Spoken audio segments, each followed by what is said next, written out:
So whether you make kimchi from scratch or you've got some sitting in your fridge from the grocery store, today's video is about putting it to good use because kimchi is incredible. It's packed with probiotics and it's packed with insane flavor, built-in flavor, ready for dishes. But what are those dishes? And that's a really good question, and a question that I don't want to answer by just searching the internet, because what I found is that the best recipes come from the home. So I'm going to be talking to a few of my Korean friends today to really figure out how kimchi was used in their kitchens growing up. What are some of those more traditional family recipes that they grew up on? Because you know what? We could all use a little more kimchi in our life.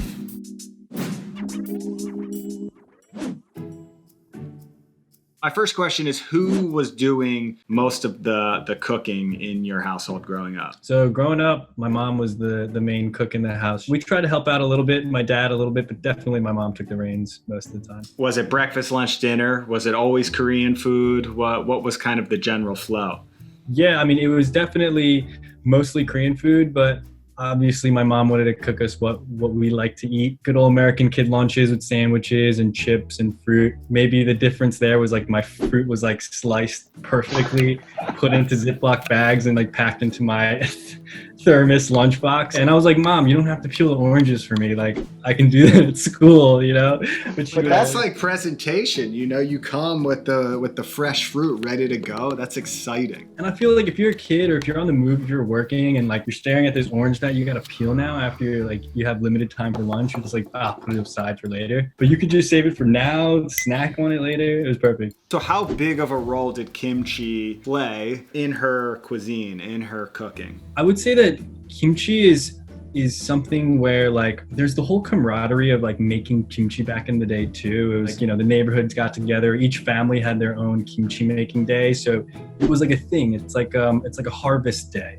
It's like a celebration, and you put your kimchi underground or whatever and you start to ferment it. It's like kimchi will always be there and it'll always be a staple. And then there's always those really good variations of kimchi, whether it's cucumber or radish or cubed, you know. Which most people don't know about, you know, the variations of kimchi. At least in the US, it's like spicy red Napa cabbage kimchi is the classic. The best are, I think, the cucumber-based ones. You have the classic cubed radish kimchis. You have summer kimchis where it's like the white one. So yeah, there's just a wide variety. And I think some restaurants do a really good job of like slowly putting that in there. Even just like any type of like muchim, any type of fermented vegetable that's in some sort of spicier fermented sauce is like considered a kimchi toss.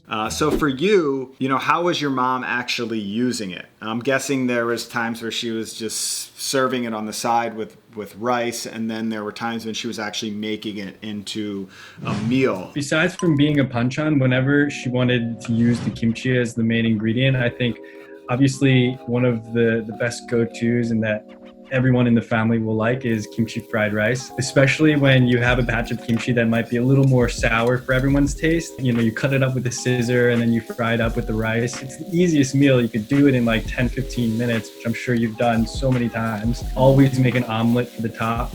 When you say omelet on top, what do you mean? So you just make like a round omelet, fold it over, and then just put it right on top of your bowl. It's kimchi fried rice bowl with just like an omelet covering on top.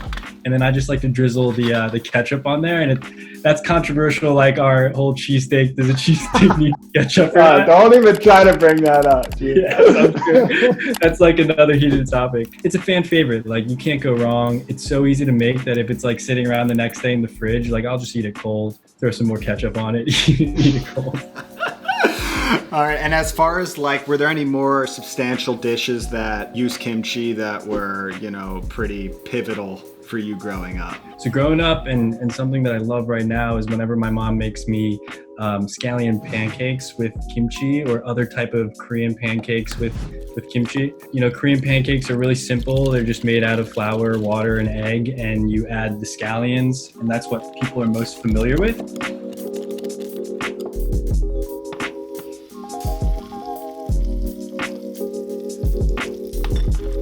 When you slice kimchi into it, it just adds another layer of flavor into it. That's just so much fun. It's a great appetizer before barbecue. They're so easy to make. They take like 5-10 minutes. So it's always like if you're coming home from the beach or you just did something outside and you want something real quick, Crispy little pancakes. I guess like the best thing about kimchi is there's so much built-in flavor in kimchi that really, you know, it's easy to build a dish around it. Even bibimbap, right? It's so popular. It's like the OG rice bowl.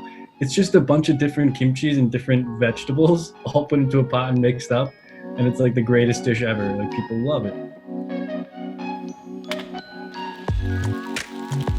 There's like a handful of like cultures and countries out there that really mastered like preserving food without refrigeration. And I think, you know, that type of technology was late to arrive in Korea. The staple like underlying theme of Korean food is like fresh ingredients from the land.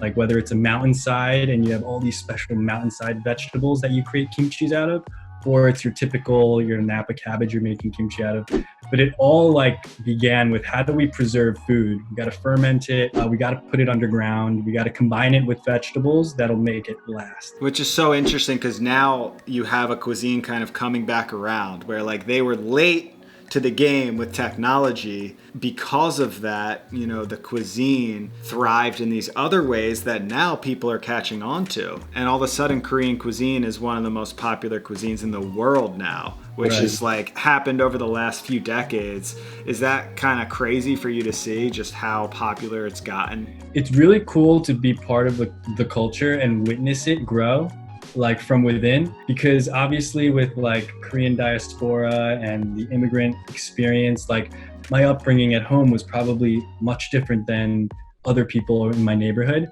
But those little differences, I feel like as a kid, obviously they're the biggest things in the world, but as you grow up, obviously you start to cherish those differences. And so like I miss Korean food and I want to know everything about Korean culture.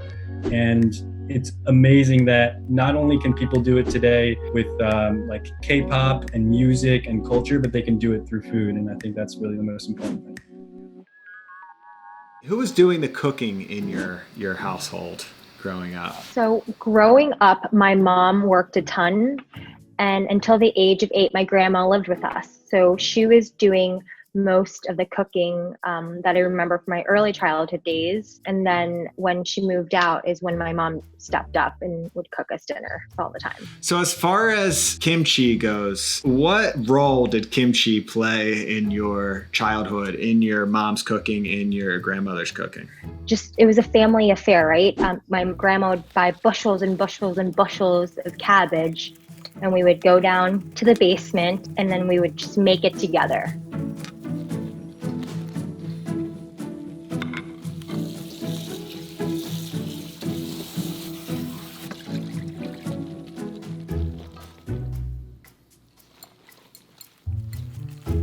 And then at the end, they would have different glass jars and we would divide it up. Each glass jar is like 5 gallons and each family would get like 5 or 6.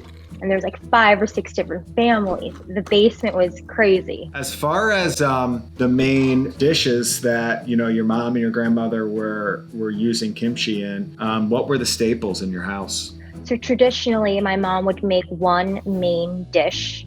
We'd always have sides like piping hot sticky rice. And then in the middle, we'd have like 4 or 5 different varieties of banchan. We'd always have the kimchi. We would have sauteed spinach. Most of the times we'd have roasted seaweed and different like roots that were also sauteed. You know, I just love, this was like my college poor man's food. I'd love to make piping hot rice. Like personally growing up, like I didn't just eat white rice. My mom would always add in different grains. And so when I would go to college, she would, you know, have a Ziploc bag, like the gallon Ziploc bag of the grains. And she'd like, make sure you mix this with the white rice. I would cook this rice, but it would be white rice mixed with different multi-grains and purple wild rice.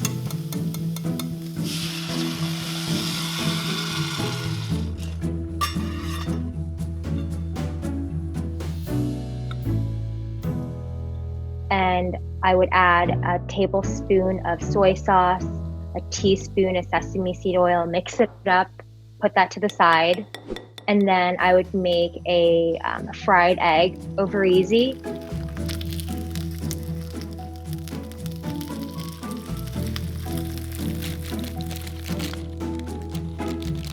and then I would combine the rice and the eggs together, add some kimchi, and wrap the roasted sesame seaweed over it. And it was just my favorite thing to eat. This is taking what you learned from your family and this is how you applied it to college. Yeah, I mean, in between classes, when I have like 45 minutes to eat and to get to class, I'm like quickly, hustling, bustling in the kitchen. And, if a roommate or friend were in the kitchen, I'd be like, oh, do you want some? And everybody's like, what are you eating? So different and funky. And I'd always share the wealth. What's another staple kimchi dish that you were consuming for dinner? For dinners, a big staple in my household was kimchi jjigae. The translation is kimchi stew. So traditionally, Koreans don't like to waste food. Yeah. And so when kimchi gets too fermented or too sour, it's not as good. So we would make a stew out of it. And when you say not as good, you mean like to eat fresh as a banchan, like on the side? Sometimes it gets a little too sour. It just gets a little too funky and pungent. And so we would make this stew as a family. Like I could kill 2 bowls of rice with it. It's one of my favorite dishes. So with the kimchi jjigae, you would begin by making the anchovy broth. You would get a pot of water, add in dried kelp, dried anchovies, and the ends of the scallions, and you would let that boil, and you would put that to the side. And then in another pot, if you'd like, you can put your protein in. You can either put pork belly, chunks of beef in, or you could just keep it the way it is without any meat. So it's like leftovers. It's just whatever's on hand. Whatever's on hand. You would dice up the extremely fermented kimchi, and you would saute that for a little bit with sesame seed oil, and then you would add the anchovy broth in, and you would let it boil. And then you put gochugaru, which is the Korean chili flakes, and then you would let it boil, and then you would put tofu and scallions at the end. For the tofu, is it the super silky tofu? Because I've seen that made with like the really fall apart silky tofu. You would use that silky tofu for sundubu, but for this dish, you would use the firm or medium firm tofu. You don't want it to fall apart. So when you make one communal pot of this, and then everybody gets their own bowl, and so everybody gets a little bit of meat, lots of kimchi, broth, and everybody gets 1 or 2 slices of tofu. That's really like the ultimate dish right there for dinner, because 1, you're taking advantage of leftovers. 2, it has everything. You have vegetables, protein, fermented items, you have meat, you have fish, like you pretty much have everything in that pot. So is that the idea? That's like just a sustaining dish for most Korean households? The best part about this dish is just at the end, you feel warm and like comfort. And you're like, I had a really good meal. So I'm gonna enjoy this meal, but there's one thing I wanted to crack open, which is this right here. Makgeolli, I'm not really sure how you pronounce it, but it is a Korean rice wine that is sparkling, and it works really well with kimchi. I was in H Mart getting all these ingredients, so I figured, why not? It's like a milky rice wine. That is really nice. It's just like a rice wine, but it's creamier and it's sparkling, of course. So I can imagine that's why people want to pair it with kimchi, kind of cut through the spiciness a bit. Totally get what Mina was saying, how she can just kill like 3 bowls of that. It feels so right eating this stew. And it's crazy because it really hits every element. You have the fish broth, you have the meat, you have the tofu, and all of that flavor from the kimchi, which is why I love kimchi in general. It's just such a great base of flavor. You're gonna benefit from all the probiotics, which is why it feels good to eat a soup like this and also just eat kimchi raw as banchan. So that's it for today's video. Get yourself a jug of kimchi and start incorporating it into the food you make. And if you want more Korean food, well, click these videos right here, and I'll see you in the next vid.